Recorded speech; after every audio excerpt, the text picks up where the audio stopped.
Bonjour à tous, j'espère que vous allez bien. Alors, aujourd'hui, en fait, je voulais tirer des cartes parce que les énergies sont extrêmement puissantes. Je ne sais pas si vous l'avez remarqué. Et je me dis que ce serait peut-être pas mal de faire un tirage. Alors, c'est un tirage intuitif. Moi, je ne connais pas forcément le tarot, mais je prends vraiment ce qui me vient, si ça vous va. Euh, En fait, les énergies convoquent énormément ces temps-ci, donc il y a peut-être des personnes qui se sentent très fatiguées sans raison, qui peuvent avoir des downs énergétiques, mais c'est tout à fait normal, hein. C'est vraiment euh, pour pouvoir rétablir finalement euh, un équilibre entre les montées vibratoires qu'il y a actuellement et puis vous, pour que cela puisse également vous activer pour faire des montées vibratoires. Donc ça convoque pas mal d'énergie, donc c'est tout à fait normal. Alors en parlant d'énergie, moi j'aimerais bien déjà voir un petit peu la tendance. Oh, ok. Alors, c'est l'énergie 2. L'énergie 2 parle de collaboration. C'est ne plus faire équipe seule. C'est ne plus rester dans son coin, souffrir en silence ou se dire que personne ne peut me comprendre. C'est je m'ouvre à l'autre, je partage parce que souvent quand on n'arrive pas très bien à communiquer, par exemple, eh bien, on a souvent tendance à s'isoler et à se dire que de toute façon, personne ne va me comprendre, alors que au fond, nous avons tous la capacité d'être dans l'empathie, de comprendre, euh, d'être avec l'autre. Et aujourd'hui, ce qui est convoqué, c'est ouvre-toi, ouvre-toi à l'autre et ne reste pas enterré tout seul dans ton coin. Parce que en t'ouvrant à l'autre, tu peux vraiment avoir de belles surprises et cela peut alléger ta souffrance, tes questionnements, les doutes que tu peux avoir, les peurs qui peuvent ressurgir. Parce que aujourd'hui, en tout cas à l'heure où je vous parle, nous sommes le 12 août 2022 et c'est la pleine lune en Verseau. Et donc il y a des peurs qui peuvent ressurgir. Et vous voyez, le Verseau, c'est aussi la collaboration, c'est aussi être avec le collectif. C'est ça qui nous est demandé. Pendant très longtemps et peut-être durant toute votre vie, vous avez été c'est moi d'abord, je dois faire mon trou toute seule ou tout seul, etc., etc. Et cetera. Et aujourd'hui, on n'est plus là-dedans. C'est plus ça, en fait, les énergies. Donc, collaborer. Donc, partager des choses. Euh, Aider. Si vous êtes bien, aidez les autres qui, eux, parfois peuvent avoir des doutes. C'est aller vraiment dans le sens du partenariat. Je donne et je reçois, forcément. Bon, bah, ça donne un petit peu le là. Alors, je vais voir aussi par rapport, comme on est dans la pleine lune, j'aimerais bien voir du coup l'énergie du moment au niveau de la lune. Donc la lune, c'est l'intuition, c'est les peurs qui peuvent ressurgir, c'est les choses qui sont un peu floues encore. Euh, on va aller voir un petit peu tout ça, qu'est-ce que ça nous révèle. Ok. Alors, on me parle d'une pleine lune en taureau. Le taureau, en fait, on s'accroche, hein, on s'accroche énormément aux choses. C'est aussi le bien matériel. Et vous savez, la pleine lune en Verseau, le Verseau, c'est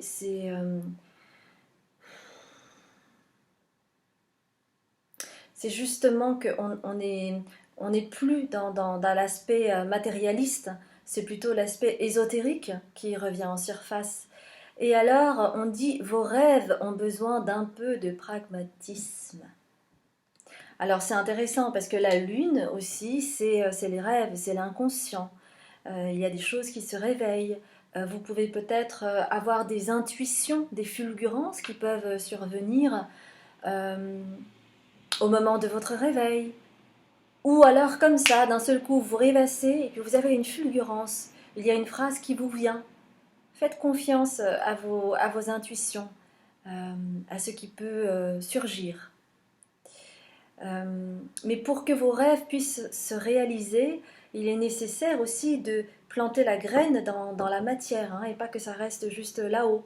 Parce que sinon, eh bien, vous pouvez toujours rêver, il ne va rien se passer, hein.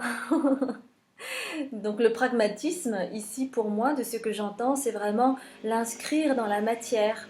C'est quand vous avez des idées, quand vous avez des phrases qui vous viennent, des fulgurances qui vous viennent, c'est pas juste de se dire ah mais oui, oui, oui, oui, puis on passe tout à fait à autre chose. Mais l'inscrire dans la matière, ça peut être oh j'ai une idée, voilà, je sais pas, je dis n'importe quoi, une idée de création, eh bien ok, ben, je vais acheter telle chose pour pouvoir mettre ça en action.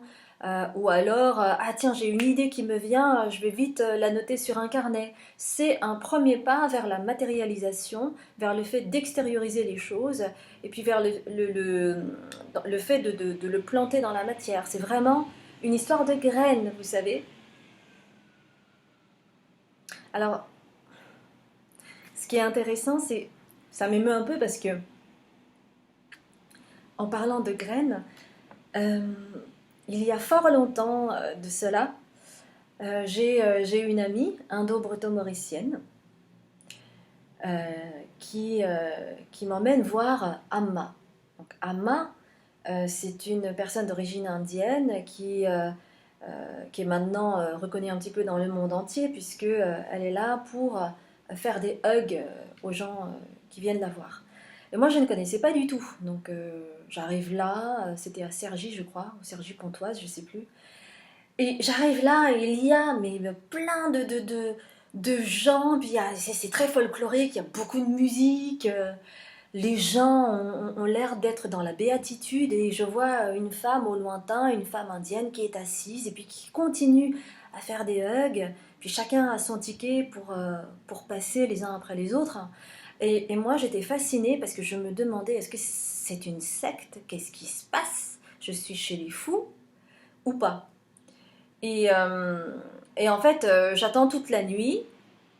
Et ce qui me fascinait, c'était vraiment de voir cette femme qui ne fait pas de pause et qui continue à faire des hugs les uns après les autres.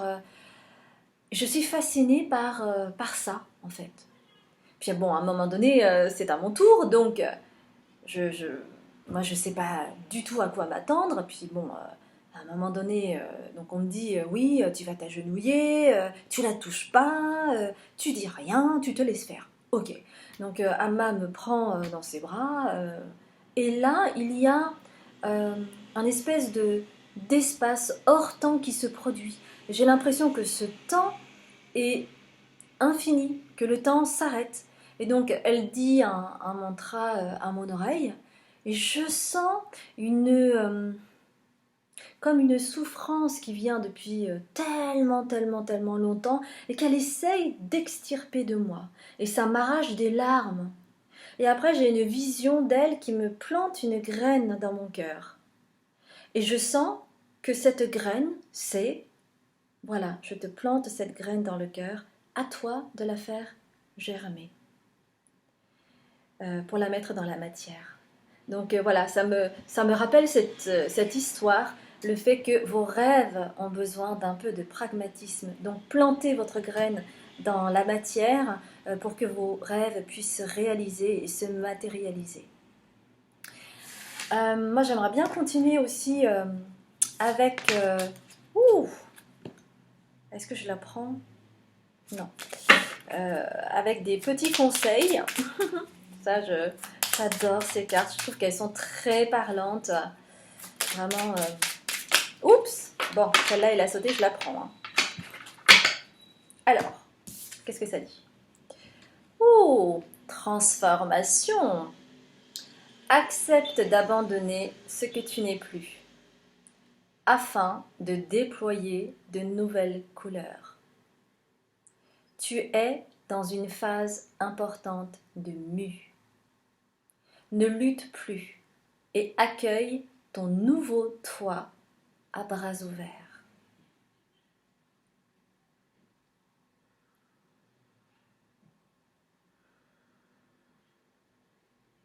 Accepte d'abandonner ce que tu n'es plus. En fait, c'est ce qui se joue actuellement au mois d'août.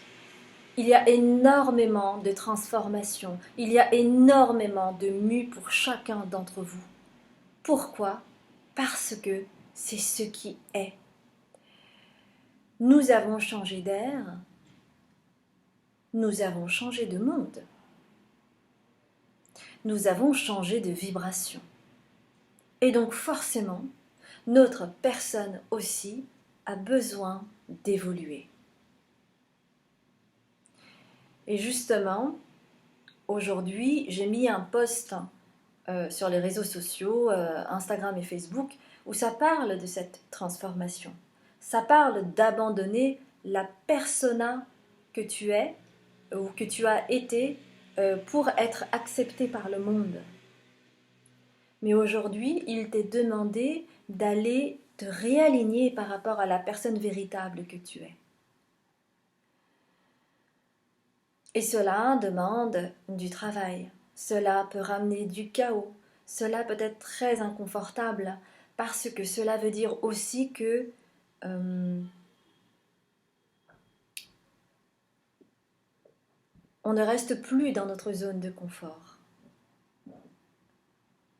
C'est à travers les épreuves, à travers ces transformations, que l'on peut changer pour s'aligner avec soi-même.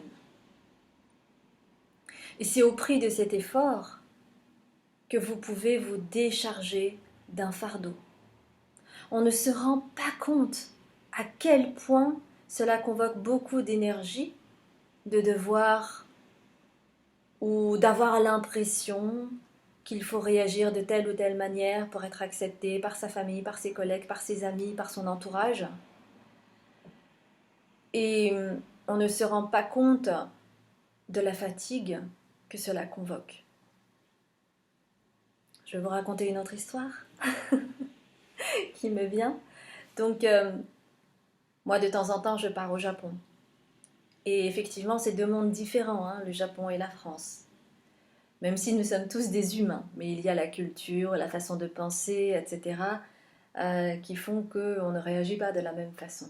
Il y a des choses qui sont plus ou moins acceptées, et dans l'autre pays, non, et vice-versa.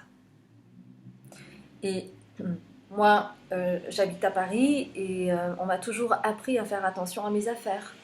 Donc à chaque fois, quand je prenais le métro, voilà, je prenais mon sac devant moi pour être sûr que on n'irait pas piquer mon argent dans mon sac en faisant attention s'il n'y avait pas des pickpockets, etc. Parce que bon, Paris c'est une grande ville et effectivement, à un moment donné, on est tous plus ou moins confrontés à ça. Et en fait, au Japon, il n'y a pas ça.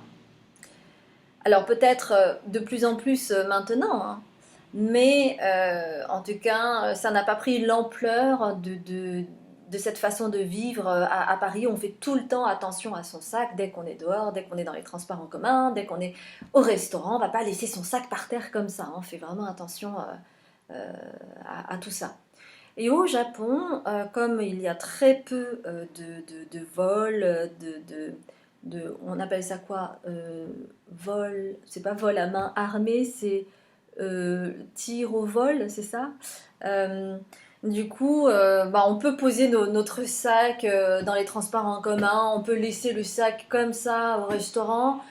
Parfois, on peut même oublier son sac quand on est dans les transports en commun et on s'est dit ah zut, je ne retrouverai jamais mon sac. Et en fait, il y a toujours une personne qui va trouver ce sac, qui va regarder dedans pour pouvoir contacter la personne. Et très souvent, la personne est contactée et elle retrouve toutes ses affaires et tout son argent nickel chrome. Alors pourquoi je vous raconte ça? Pourquoi je vous raconte ça en fait?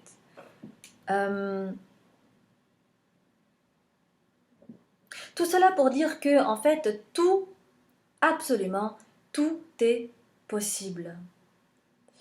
Et que,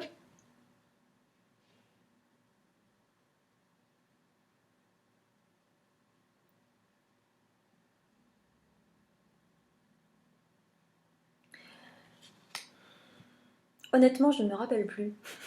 Je ne me rappelle plus pourquoi je vous ai raconté ça. Il faudrait que je re-regarde la vidéo. Mais néanmoins, ce qui me vient là, c'est que, en fait, on fait partie d'un égrégore et que on est plus ou moins influencé par cela. Et il est vrai que lorsque, au niveau de l'égrégore, il y a toujours de la méfiance ou des choses comme ça va forcément impacter aussi, nous impacter au niveau énergétique. Ah oui, je me rappelle maintenant. Je vais retomber sur mes pattes. Euh, Pourquoi je vous raconte ça? Parce que, en fait, cela convoque énormément d'énergie de faire attention à son sac. Et je ne me rendais pas compte à quel point ça convoquait de l'énergie euh, lorsque j'étais en France. C'est en allant au Japon et en,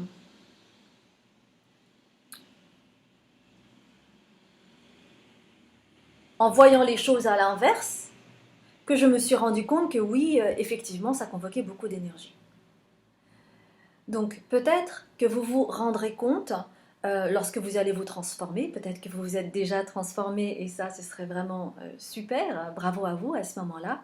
Mais pour les gens qui sont en train de transformer, même si c'est très inconfortable, hein, ce que je peux tout à fait comprendre, vous verrez le cadeau derrière. Vous verrez au bout à quel point ça vous prenait de l'énergie de correspondre aux critères, de correspondre aux valeurs des autres, etc., etc. Plus vous allez vous aligner avec vous-même, et plus ce sera simple. Et surtout, plus vous vous en ficherez de ce que les autres vont penser de vous. Parce que ce qui compte, c'est que vous soyez alignés. Et que si un membre de la famille, un collègue ou un ami ou je ne sais quoi aux caisses vous juge par rapport à ça, et ben ça veut dire que peut-être le temps est venu pour prendre des chemins séparés, tout simplement. Hein. C'est aussi la nature de la vie. On n'est pas obligé de rester pieds et poings liés avec les mêmes personnes toute notre vie, heureusement. Donc, dans ce sens-là, vous avez toujours le choix de partir ou de continuer à vous laisser brimer par l'autre si elle est toujours dans le jugement vis-à-vis de vous. Alors, après cela, nous allons prendre un petit peu le tarot et voir qu'est-ce que vous êtes en train de transformer. Ah, je vais peut-être commencer par celui-là, l'oracle G. Qu'est-ce que vous êtes en train de transformer? Oups. Alors moi, je mélange d'une certaine manière. Vous avez vu, c'est à la japonaise. C'est pas à la française. J'ai jamais été habituée à faire ça. Moi, j'arrive pas. Enfin, si, je peux. Je m'adapte. Vous avez vu, je suis un caméléon. Alors, est-ce qu'une carte va arriver?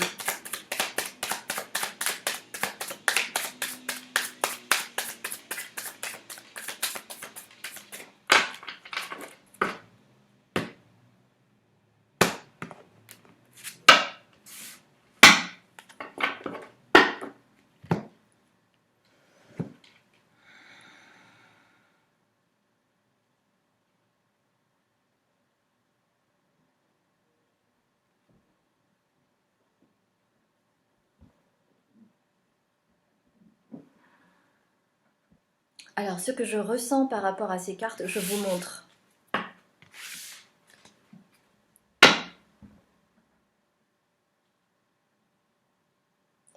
Ce que je ressens par rapport à cette première carte, et qui est en lien avec cette autre carte, hein, c'est que pour moi, même si c'est quelque chose d'inconfortable pour le moment, vous êtes en train d'ascensionner, vous êtes en train de vous élever spirituellement. Et en vous élevant spirituellement, vous êtes au plus proche de votre âme, de votre conscience supérieure, qui sait où vous devez aller. Parce que parfois, il peut y avoir une dichotomie entre les deux. Et c'est là où on souffre énormément parce que on est en perte de repères, on ne sait plus ce que l'on veut, où est-ce qu'on veut aller, quelle est notre mission de vie, etc., etc. Et en faisant ce chemin de transformation, vous allez vous élever et reprendre contact avec votre âme. Parce que je ne dirai jamais assez, nous ne sommes pas qu'un corps. Parce qu'au moment de votre conception, votre âme se cheville à votre corps pour que vous puissiez évoluer dans la matière. Et cette âme, elle est là pour évoluer. Mais au moment de venir vous incarner, eh bien, vous avez le voile de l'oubli. Donc, vous avez toute une période où vous allez expérimenter dans la matière et suivant les épreuves que vous allez avoir dans votre vie, les expériences, les incidents qu'il peut y avoir, les traumatismes, les souffrances, etc., etc., et toutes les blessures que vous aurez vécues, et bien petit à petit, vous allez aller au contact avec ce qui vous est demandé dans cette incarnation. Et là, pour moi, c'est comme si vous étiez en train justement de vous réaligner. Alors peut-être que pour certains, vous n'en avez pas tout à fait conscience. Et puis pour d'autres, même si il y a des ajustements à faire, vous ressentez au plus profond de vous qu'il y a une justesse. Et si vous ressentez ça, cette justesse, cette profondeur qui émane de vous, c'est que vous vous alignez avec votre âme. Et vous aligner avec votre âme, c'est aller retrouver la sagesse en vous. Parce que vous avez une sagesse en vous, mais qui n'est peut-être pas totalement conscientisée. Donc, pour moi, c'est ce que veulent dire ces deux cartes. Ouais. Et...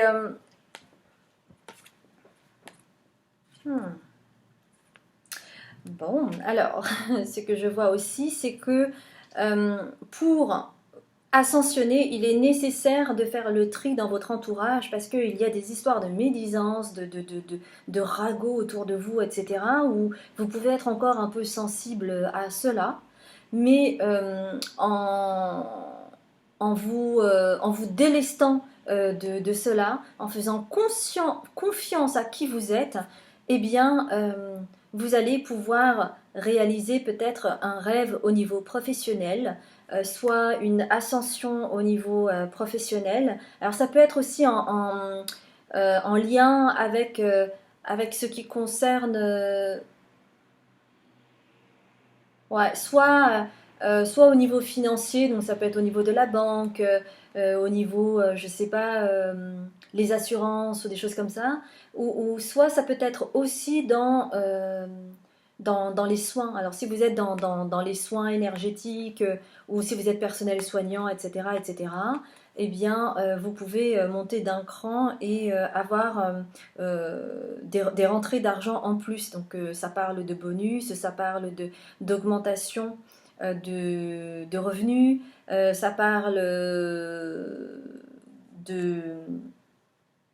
de monter dans les échelons, mais ça passe par vous délester et de tous les ragots, de toutes les médisances, puisque de toute façon, il faut savoir que, je veux dire, vous plairez jamais à tout le monde, hein, c'est pas possible. Même les plus grands, je sais pas, moi, les messies, euh, les personnes très sages, je peux vous parler du Dalai Lama, par exemple, il y a toujours des gens qui vont dire, oh, de toute façon, je suis sûr que il est... il est ceci, il est cela, etc., etc. Donc les critiques, les jugements, de toute façon, hein, que ce soit vous ou le Dalai Lama, hein, c'est la nature, c'est la nature de l'homme. Donc, donc, euh, donc persévérer dans ce chemin parce que vous pourriez créer aussi un partenariat dans ce domaine-là. Hein.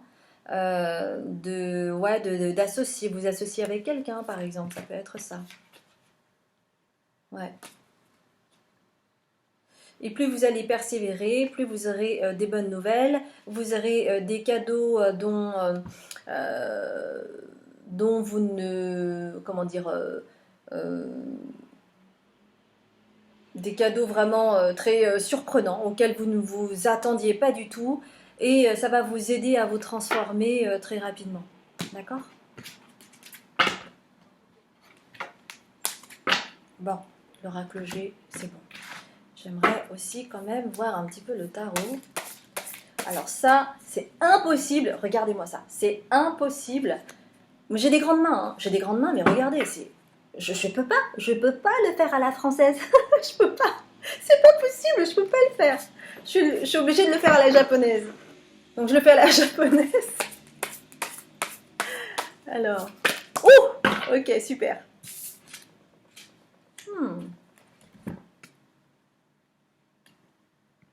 Bah oui, ça traduit un petit peu l'autre carte. Vous avez en fait le cavalier de denier.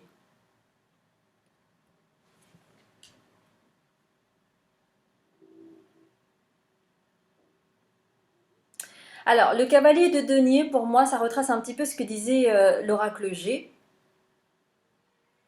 C'est-à-dire qu'en persévérant sur votre chemin de transformation, en sachant évidemment qu'il y a des moments où vous allez être les fesses entre deux chaises, ça va être inconfortable, vous allez devoir prendre des décisions, est-ce que c'est bien pour moi, ce que les autres vont penser de moi, dans quelle direction je dois aller, est-ce que c'est ça, est-ce que c'est ça, est-ce que je dois arrêter cette relation avec cette personne-là, qu'est-ce que ça veut dire là, tout ce qui se trame au niveau des disputes, des tensions, des conflits que je peux avoir avec mon N+1 ou mon chéri, ma chérie.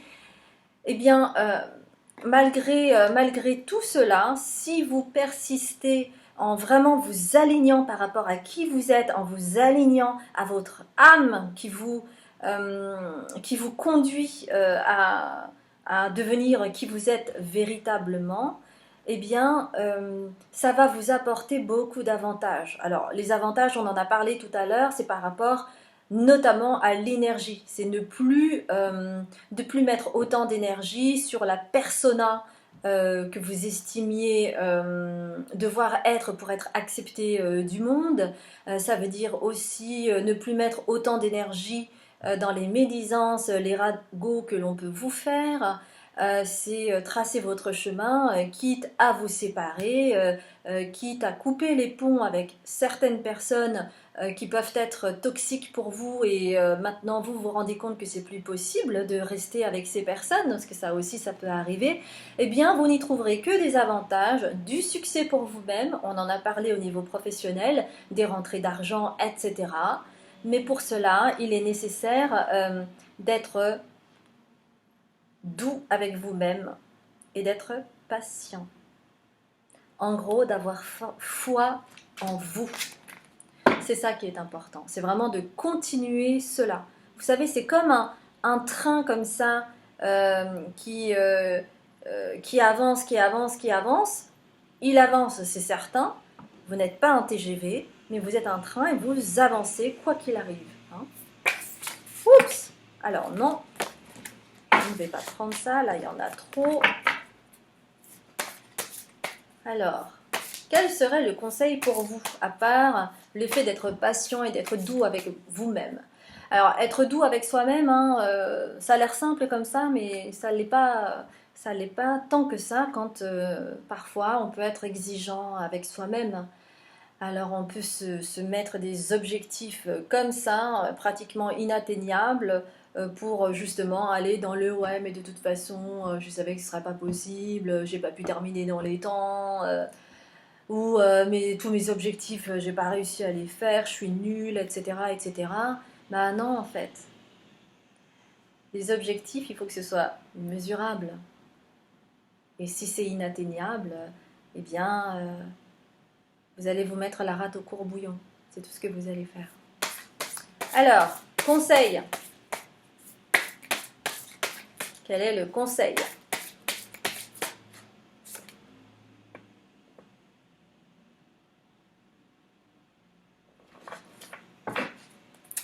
Bon, alors c'est pas rien, parce que c'est une carte à l'envers, c'est la carte de l'écroulement. Ah oui, oui. On va pas y aller par quatre chemins, hein. C'est accepter qu'il y ait un écroulement. C'est accepter d'arrêter, accepter de vous isoler, accepter j'allais dire de vous autoconfiner, euh, d'être dans la réclusion, euh, au risque, au risque qu'il y ait une forme de tyrannie. Parce que chez vous, moi ce qui me vient, c'est que c'est comme si vous marchiez en spirale. Et du coup, cette spirale, parfois, ça peut être un véritable engrenage. Vous voyez la bille qui descend là dans la spirale et ça va de plus en plus vite comme ça. Donc vous, moi, de ce que je ressens, c'est que vous avez cette capacité extraordinaire de faire des up and down fulgurants. Mais c'est très fatigant. Donc on vous demande quelque part d'accepter le chaos pour vous transformer. D'accepter l'isolement pour vous recentrer sur vous. Euh, D'accepter d'arrêter. D'accepter d'arrêter tous les miasmes que vous pouvez encore avoir. Faire un break avec ça, hein, pour pouvoir vous recentrer. Ah, parce que là, vous voyez ce serpent-là, hein, c'est un petit peu comme un labyrinthe, quoi. Ça n'en finit pas et ça tourne en rond et je continue à droite, à gauche, en haut, en bas. Et on vous demande de vous arrêter. C'est ça qui est nécessaire. Alors je ne sais pas si vous partez en vacances, mais alors là pour faire un break, ça peut être pas mal. D'ailleurs, je ne sais pas si vous avez remarqué, mais pour les personnes qui travaillent beaucoup, qui se disent à chaque fois oui, je vais prendre 5 semaines de vacances et je vais me requinquer, etc. Qu'est-ce qui se passe le plus souvent? Eh bien, le plus souvent, vous travaillez comme des bœufs toute l'année et vous n'attendez qu'une seule chose, c'est de partir en vacances pendant 5 semaines. Et qu'est-ce qui se passe pendant ces 5 semaines? Bah, vous vous écroulez. Tout ce que vous ne vous étiez pas permis, paf, ça arrive à partir du moment où vous arrêtez le cycle infernal. Et là, le corps parle. Donc c'est un petit peu ça, hein, l'écroulement. Voilà ce que je peux vous en dire par rapport à ce qui se joue actuellement. N'hésitez pas à aller regarder Instagram ou Facebook où je parle de ce post concernant la persona que vous étiez ou que vous êtes peut-être encore maintenant. J'espère en tout cas que cette vidéo vous aura parlé. Moi, ça m'a fait vraiment plaisir de faire cette vidéo. Ça faisait plusieurs, en fait, en réalité, ça faisait plusieurs semaines que j'y pensais, mais je n'osais pas.